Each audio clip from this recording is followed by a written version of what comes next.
Because if Yeah. you think about it, Jeff Bezos doesn't exist without those workers who are making his products, who are selling his products, who are making the streets, who are doing the schools in order to teach the kids to be able to be competent enough to, work the jobs and so forth.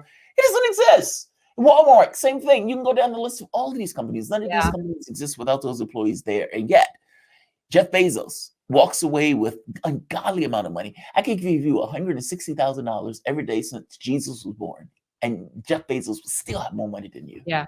Well, it's just, I have this theory that if they were playing by the rules, then there would be no billionaires. So when people say billionaires shouldn't exist, it isn't, I want to say from my perspective, it isn't that I have a problem with people being rich. I don't care how rich people, if you are that rich, but you're taking care of the lowest person in your company, and the percentage that you make is the same, regardless, like higher than them, and they move up with you. Yeah. I have no problem with someone having $1 billion. If you can get $1 billion while paying your employees, paying your fair share of taxes, and not screwing the environment, you can be as rich as you want to be. I don't really care. Yeah.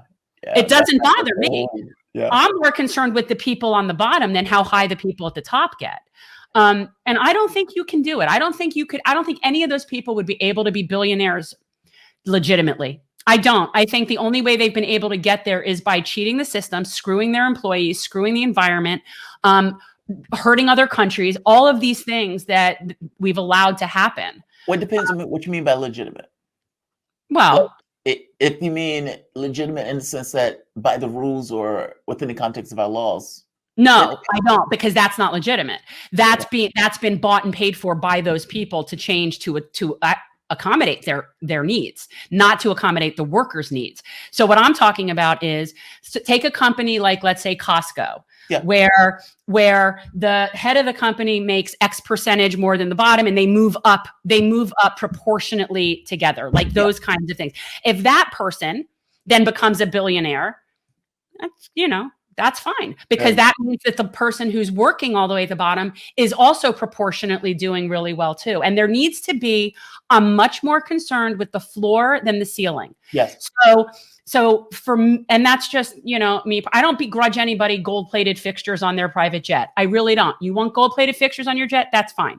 But it's not okay for you to have that when the people who work for you can't afford to eat.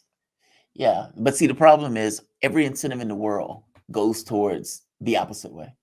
Yeah. Because if you think about it, like, why would they concern themselves with the people at the bottom? Like, the only reason you would do that is if there was some kind of pressure or something that's taking place that is being enacted upon you where you feel that way. And in this case, 90% of the races are won by the side with the most cash. We don't have cash to give in that way. I mean, the Sanders thing was a phenomenon, but he was running as president of for president. Most candidates don't have that capacity to fight on those terms. And to be honest, with 90% of the races won by the side with the most cash, that's not even policy. Like, we haven't even gotten to policy. That's just who got more money, and that money can basically swamp out the race. And so when you're stuck in a situation like that as a politician, and 70% of the time you spend begging for cash, I think it was 75%. Your perspective will be in a particular direction, and it's not going to be for the people at the bottom. Like, you almost need a rigid ideological actor, and you're getting some of those.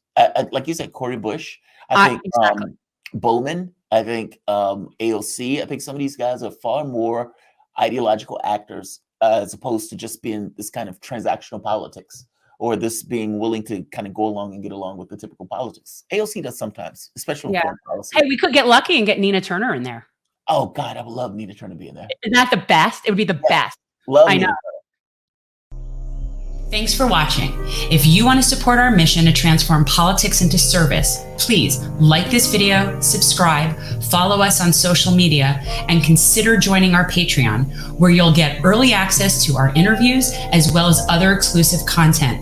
Links are in the description. Peace out.